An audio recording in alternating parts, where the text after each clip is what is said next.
Hello, everyone.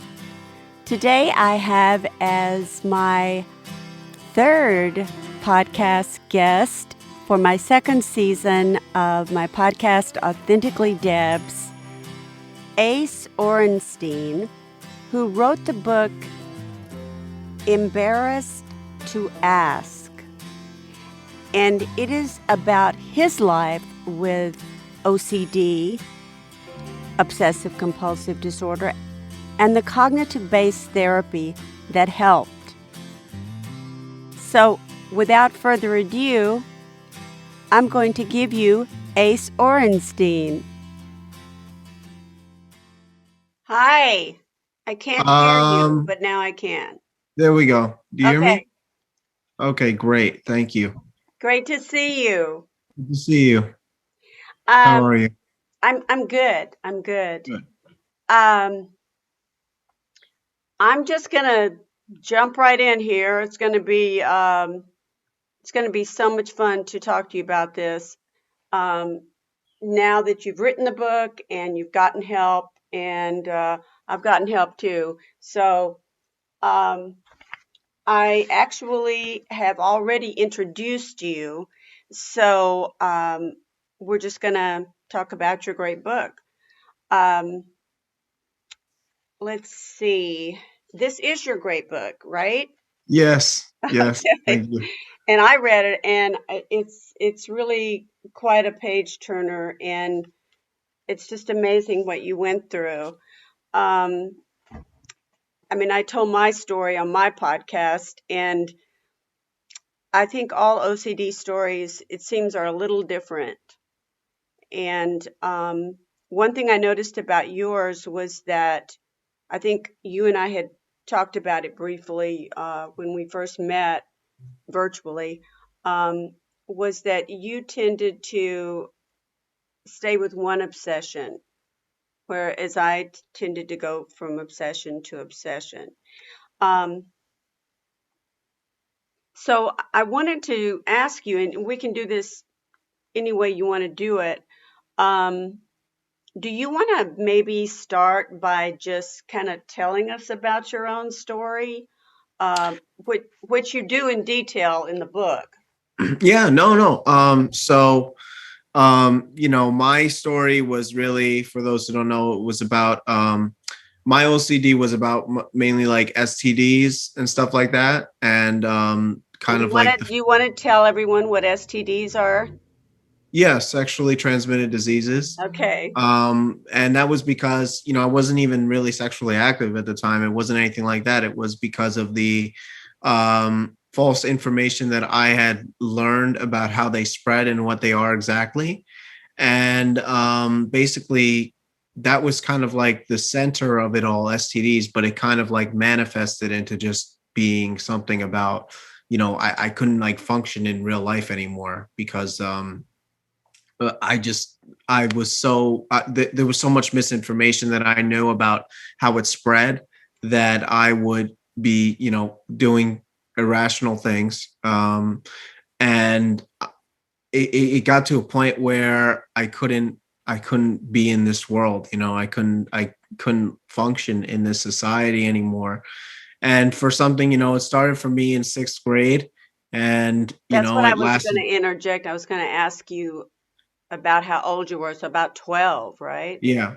Okay. hmm And then, it in a period of 3 years, it went from, my first ritual, which was just like spitting in my shirt, to something like where I would take 3 hour showers, where I would defecate in bags, where I would wash my hands until they bled. So in a span of 3 years, it went from something where it's like, oh, it's kind of harmless, to it just manifested into something where my rituals were actually affecting how I was going to be able to function. Oh, I'm And sure. I'm yeah, sure. and fortunately, I had my parents who were able to put two and two together, and to get me the help I was. I mean, I was 11-year-old kid, so not much I could do myself. And the reason why I wrote the book is because I wanted to teach people who might not know about OCD how maybe they could identify it in somebody else or something like that, because that's what happened to me. Someone identified OCD in me, and then that's how I got the help. Of course, Right. I also wrote it because I wanted people with OCD who struggle with it to maybe have a version of somebody who got out of it, and if it could do anything for you. Yeah, But for me, aversion is right, right. yeah. What aversion it was. Um, yeah. How long did you go before, and your parents were divorced, right? Yes. But Yeah. but it was like a joint custody thing, sort of? Yeah. So yeah, my parents were basically divorced for my entire life. So um Me you too. know, yeah. So personally I like it that way because I can't imagine dealing with both of them at the same time. But it was kind of like a, thing where I would go over to my dad's for maybe the weekends or something, and then I would mainly live with my mom.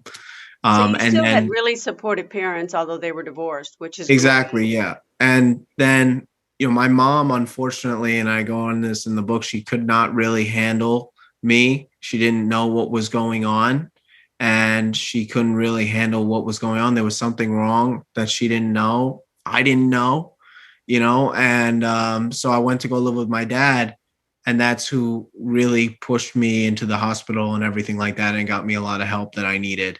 So OCD is hard. It could put a lot of strains on Oh, relationships because people won't understand why you're doing things that you're doing. Even me, like, yeah, even though I couldn't stop, but I'm like, why does nobody else do this stuff that I do? I do all this stuff and it makes my life a living hell. And I right. couldn't stop. I literally could not stop. Or if I did, I would feel like death. So there's no way I would stop.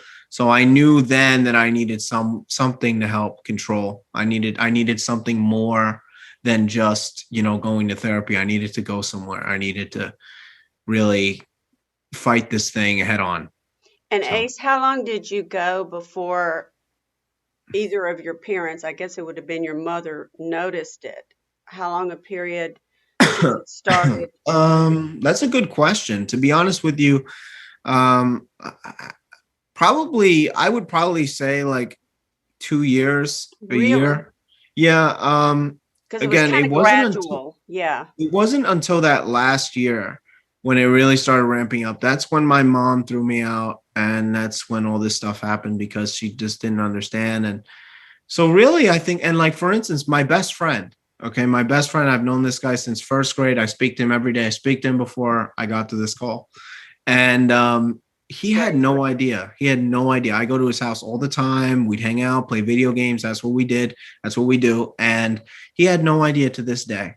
So, I mean, well, not to this day, but he had no idea until I left for the hospital and everything. And I would ask them, and I would ask my other friends, like, did you notice anything in me? Did you see this? Right? Because obviously my parents saw it, but they were Well, what was living. the tipping point for mom? Was it something from school or was it just something at home? Well, see, and I go into this in the book, and I'll tell a part of it here, but the real boiling point was I had all these clothes that went missing.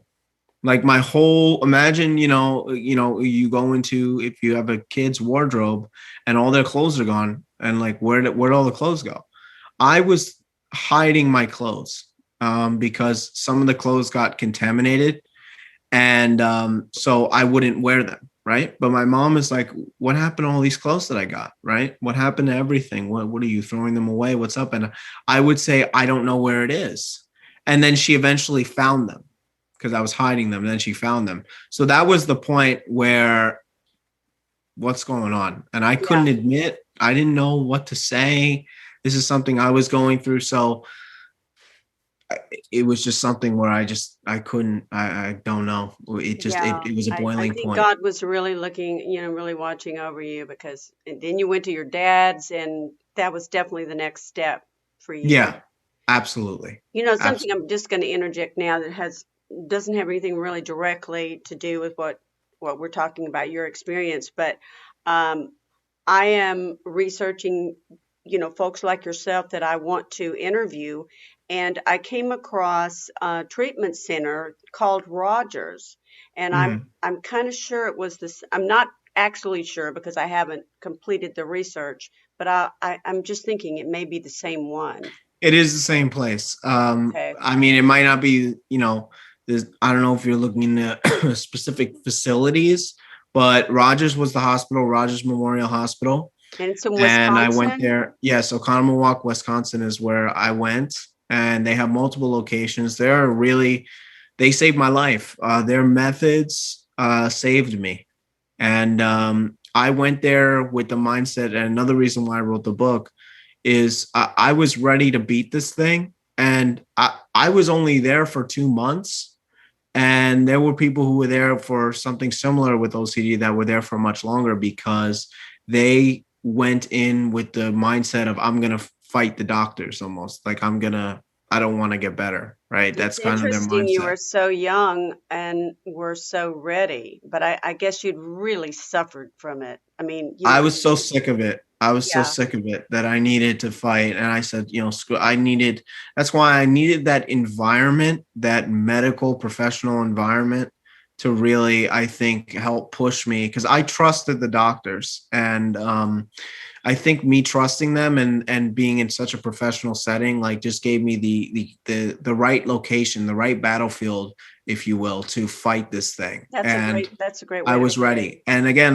like I write in the book, because I tell people, trust if you end up getting help, like really, it's not easy. It's certainly not, but I would say trust your doctors and trust your therapist, trust the people that are there. They're really trying to help you. I know it's like really tough. It's easier said than done, but I was somebody that literally trusted them, and I was out in 2 months. Like it was crazy. I was, you know, Well, because I I'm was so sure you're young. one of their ideal patients that came in with that kind of trust. When I uh, began, well, I my Oh, first I'm sorry.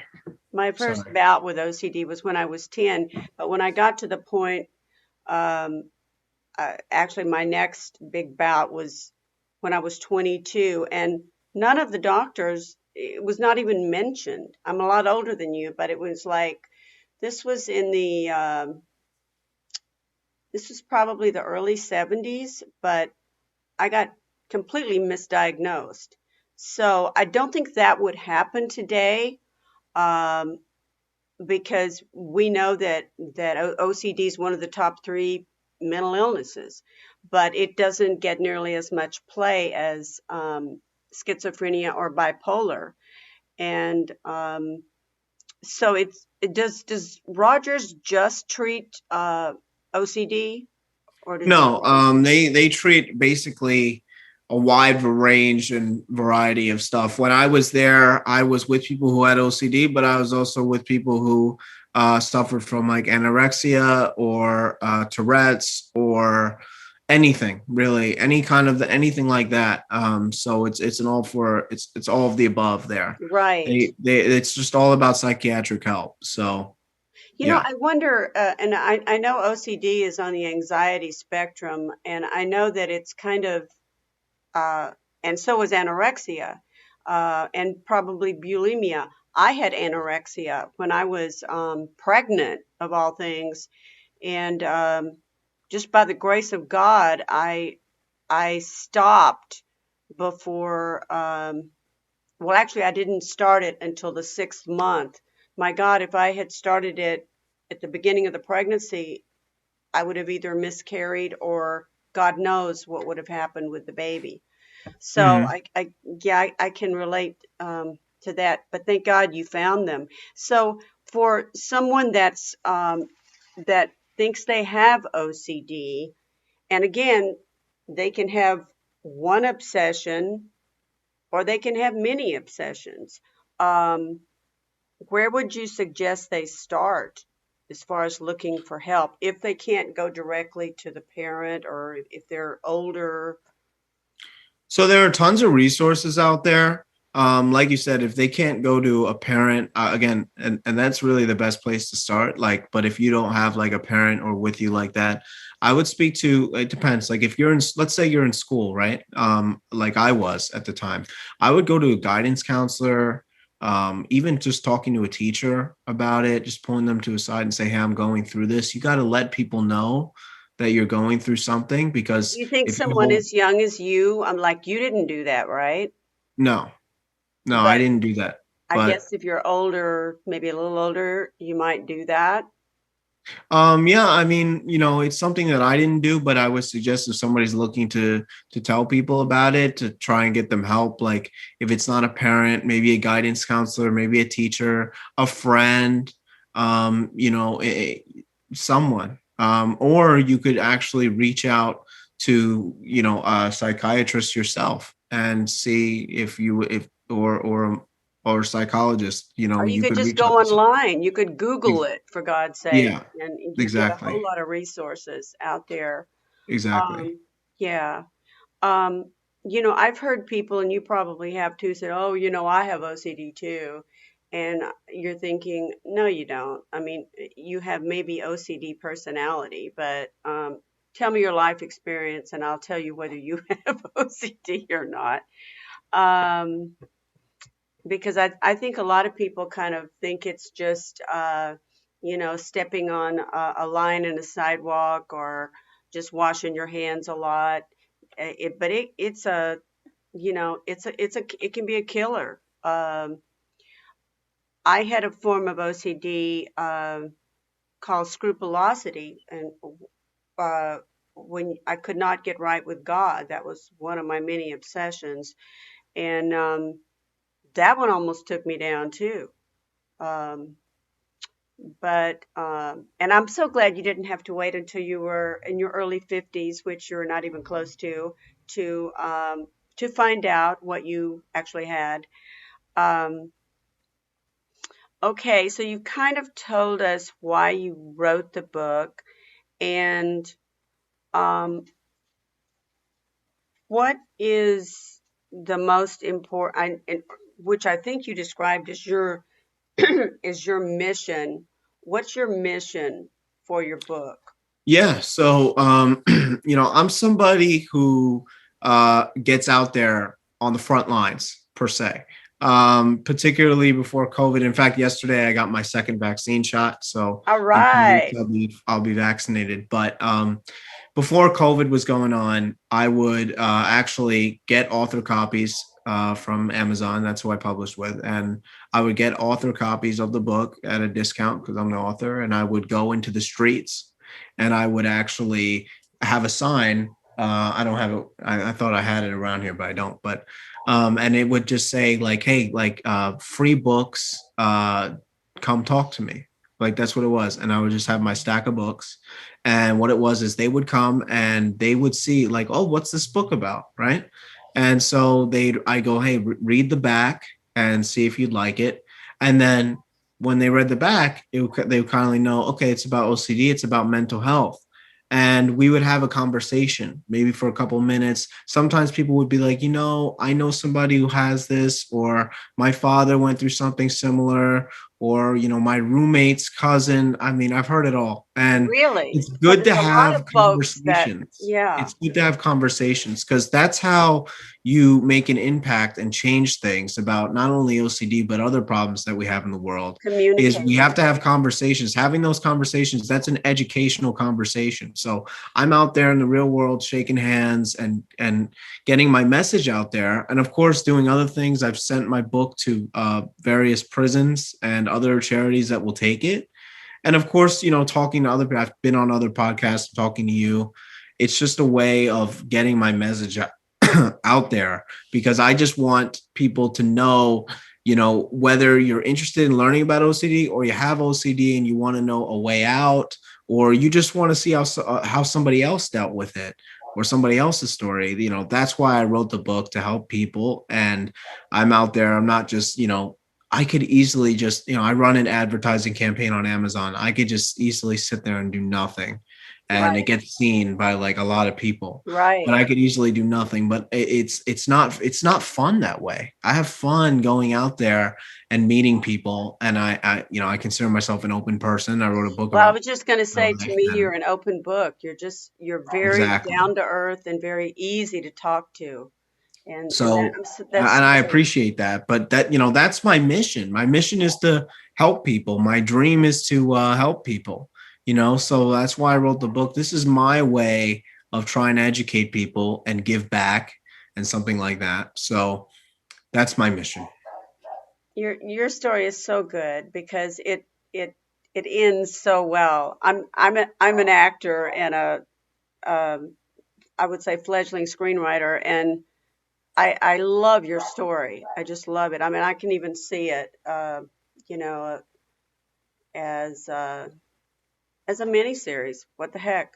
And I know That'd be that has great. nothing to do with why you wrote it, but it's just quite a story. And I because think it as things open up, not to interrupt, but I think as things no, open up now, I think New York is going to, I don't know if they're open yet or they're going to open, I think at some point in July, they're hoping to open up. And with everything, with the vaccines, God willing, I'd love to go back in there. And that was just the most rewarding part for me was hearing other people's stories.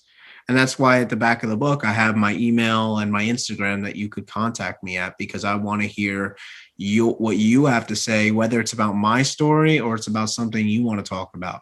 That's part of it. It's a two-way street.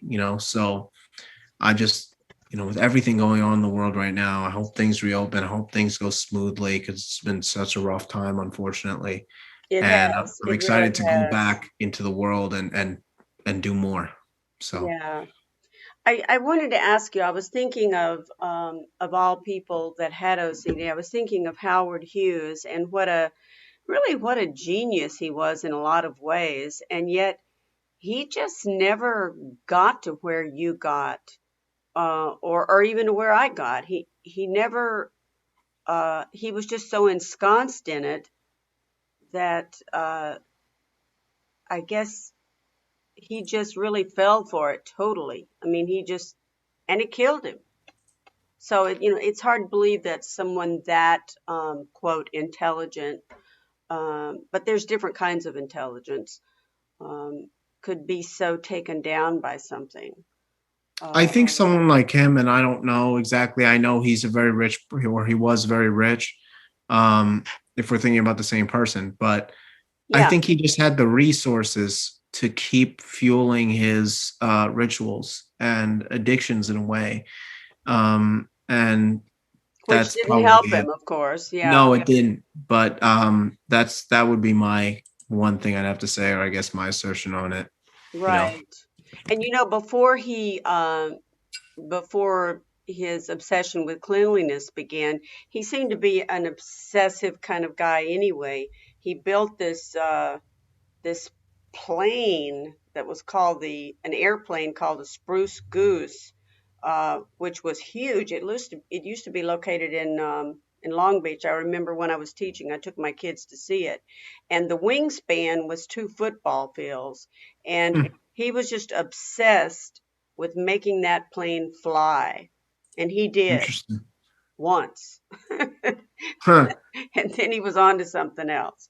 Um, but yeah, it's something you said earlier about, it's like I remember one of my obsessions was that I studied when I was in college. I studied 24 hours a day every day. And I really, and I've always been an overachiever, and Mhm. I I often wondered what it would be like if I didn't study every day. I mean, am I so stupid that if I didn't study every day for, just like 24/7, would I be able to pass a test? And yet I couldn't stop. And that's when I thought, Nobody else does this." It's like, am I that stupid that I have to do this?" Um, Hmm. so yeah. Well, that's an example of how OCD could work in kind of mysterious ways, in terms of like that's actually a positive thing. People would actually mostly assert that as a positive thing, Oh which is yeah, why no, I it's mean, so I hard made to. straight A's. No one complained. It was just Yeah, killing me. yeah. and that's kind of like the thing about OCD is that no one, it could take its form in so many different things. Someone up for, who had no idea would look at that on the outside and go, well, that's just a really hard worker. That's just somebody who really cares. And of course, it's good to study, but maybe too much could be a real detriment to how you function. Yeah, So for sure. For sure. You mentioned earlier that it is in the book, and I know people are going to want to contact you. Um, and I know you give out your email, and I think you give out something else too. my Instagram, Your my email, my Instagram. Instagram are completely open. If anyone wants to reach out, because anything about mental health I take very seriously. I'm somebody who's been affected by it, and so I'd love to talk to you about it, or maybe you want to ask a question or something like that. I'm totally open when I I see it. believe that. I'll answer Um, it. do you want to also tell them? And again, we will give this information after the podcast is over. It will be both. Well, it will be written so that they can see it. But do you want, if even before they purchase the book, do you want to tell them exactly what your email is and what your Instagram is? Yeah, sure. So, and you'll see how it's written, but both of my email and Instagram are the same. It's Ace Orenstein, like no space, just one word, Mm-hmm. ACEORENSTEIN. That's on Mm-hmm. Instagram. And then at the end of the email at gmail.com. And if you want to find the book, you could find it. You can find it actually in different stores, but mainly you could find it on Amazon. And you could just type my name, Ace, and then Orenstein, and there you go. Cool. Cool. Such a such a good book. I just, totally recommend it. And how old are you now? I'm 24. You're I'm turning 24. 25 in September, That so is coming up, kind of. so, kudos to you. You survived it and you're so young and you have, I think you have probably so much more to share with us that we don't even know for sure what all that is. Um, uh, do you see yourself at any point going into this field um, of mental health? Um, Certainly not becoming a therapist or anything along those lines. I was thinking of maybe trying to do like TED Talks or something like that. I think you would Something be so counter to great others. for that. Yeah. Stuff like that. But in terms of working in like a medical facility or anything like that, probably not. Um, you know, but because I help in my own way, kind of. Well, you So do. I mean, hopefully you yeah, can keep people out of what you had to go through exactly, if they can just get exactly. the help now.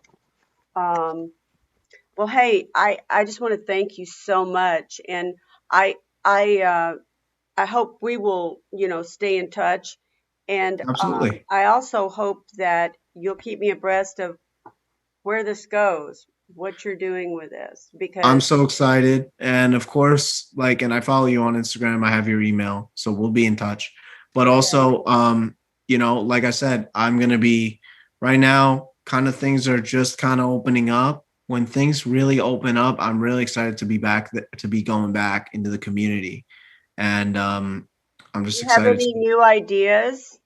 Besides the TED Talk thing, and with the pandemic, I had to get creative. So I have donated my book, like I said, to prisons and stuff.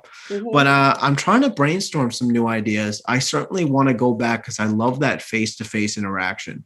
I love the conversations. So I'm certainly looking at ideas of either where to go. I've always gone to the city, Hmm. so that's where I go. There's just so many people, Now let's see, you're in New Jersey, but you're Yeah. but you're real close to NYC, right? Yeah, I'm very close. And and that's where I was born and raised. So even though I like Jersey, it's always great to go to New York. Oh, sure. To me, I I have a agree.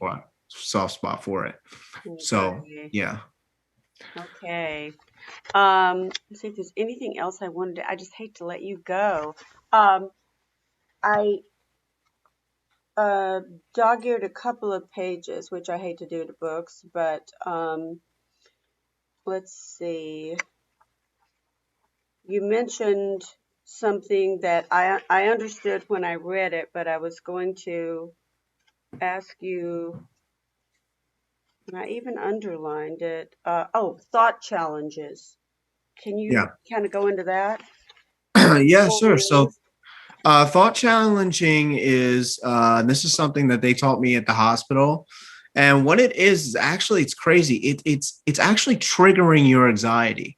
It's actually purposely getting you anxious. So you could feel anxious.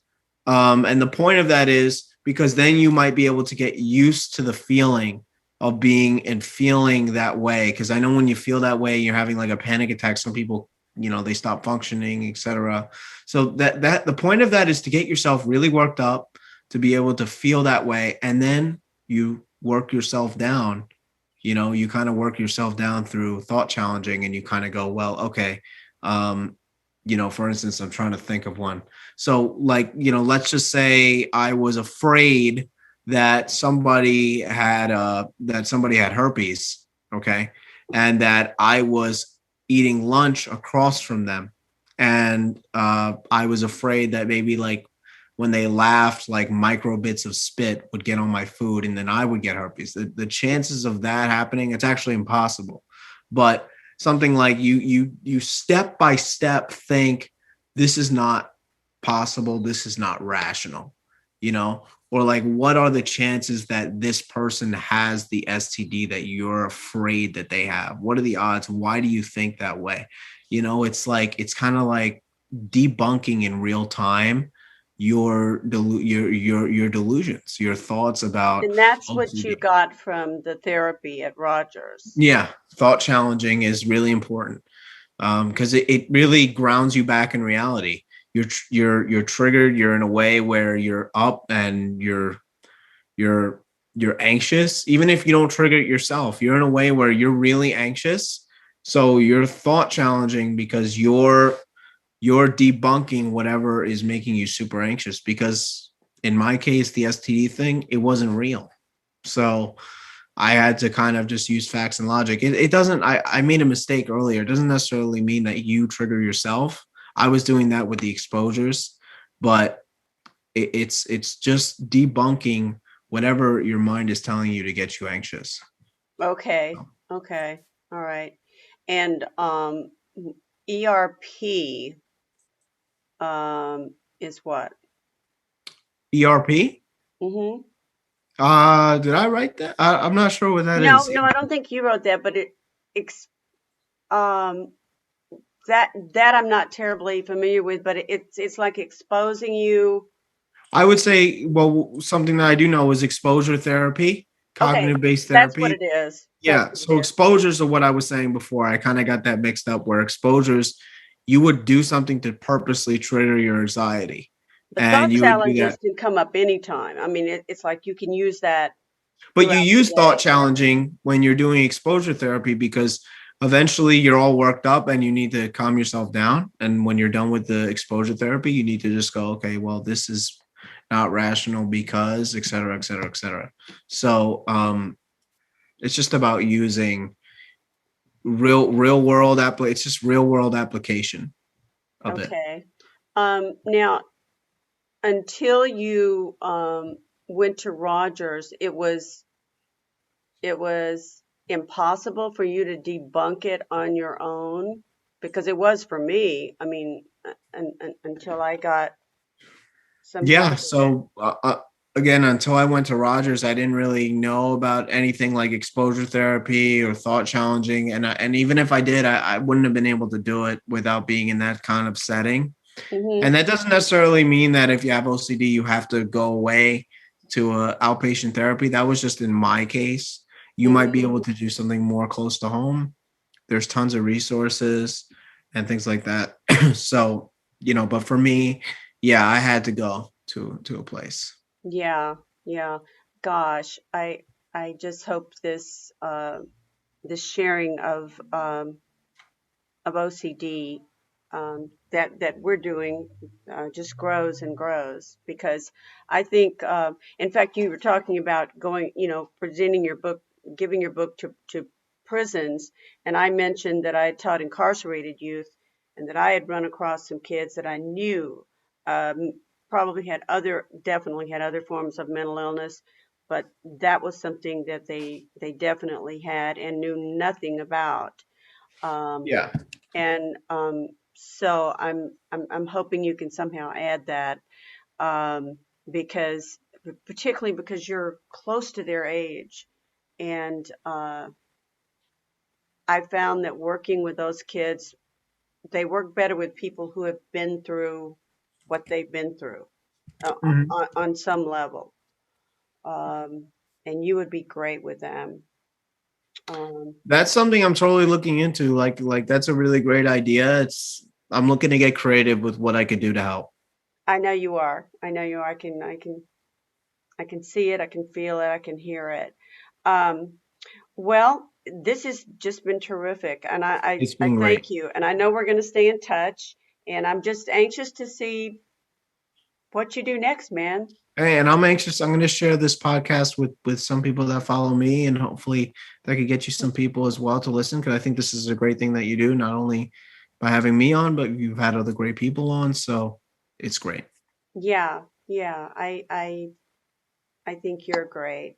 Um, so we are, like I say, we are going to mention again where they can contact you and where they can get the book and all that good stuff. So it's in stores, but it's also on Amazon.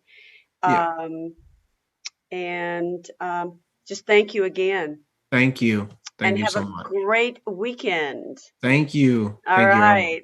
Okay. Bye. Bye. Bye.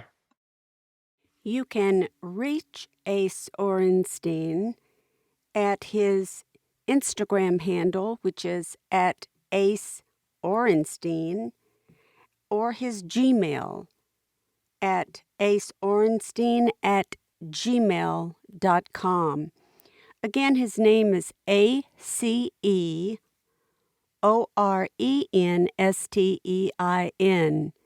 And if you have any comments for me, you can also reach me on my website at www.deborahjangray.com, as well as my email, which is deborahgray3@gmail.com. All right, have a great day. Blessings to all. Get vaccinated.